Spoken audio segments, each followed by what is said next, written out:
ലോകത്തിന്റെ സൗന്ദര്യം ആസ്വദിക്കാം. സ്വദേശത്തേക്കും വിദേശത്തേക്കും യാത്ര ചെയ്യാം സൂര്യയിലൂടെ. Passport, emigration, flight tickets, visa stamping, certificate attestation, visiting visa, holiday packages, ഉംറ പാക്കേജുകൾ, hotel booking, insurance, photostat, lamination, pan card, rubber seal.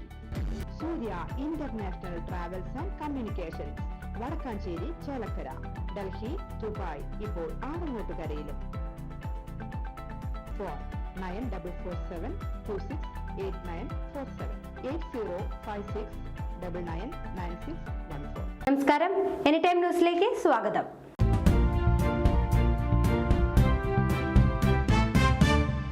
BJP നേതാവ് ശോഭാ സുരേന്ദ്രനെതിരെ മാനനഷ്ട കേസ് ഫയൽ ചെയ്ത് ഇടതുമുന്നണി കൺവീനറും CPM കേന്ദ്ര കമ്മിറ്റി അംഗവുമായ EP ജയരാജൻ വ്യാജ ആരോപണങ്ങളിലൂടെ അപകീർത്തിപ്പെടുത്തിയെന്ന് ആരോപിച്ച് കണ്ണൂർ ജുഡീഷ്യൽ 1ാം ക്ലാസ് മജിസ്ട്രേറ്റ് കോടതിയിലാണ് കേസ് ഫയൽ ചെയ്തിരിക്കുന്നത്.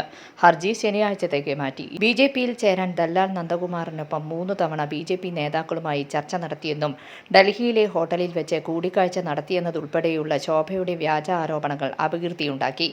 ഏപ്രിൽ 26-ന് മാധ്യമങ്ങളിൽ നൽകിയ പ്രസ്താവനയിലൂടെയും 28-ന് 2 പത്രങ്ങൾക്ക് നൽകിയ അഭിമുഖത്തിലൂടെയും മനഃപൂർവ്വം അപകീർത്തിപ്പെടുത്തിയെന്ന് ഹർജിയിൽ പറയുന്നു.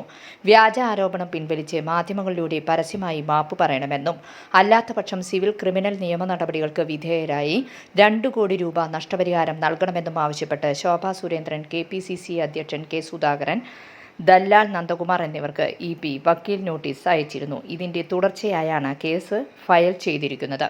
News desk, any time news. കൂടുതൽ വാർത്തകൾക്ക് ഞങ്ങളുടെ ചാനൽ സബ്സ്ക്രൈബ് ചെയ്യുക, Facebook ഫോളോ ചെയ്യുക. വാർത്തകൾ വേഗത്തിലറിയാൻ എനി ടൈം ന്യൂസ്.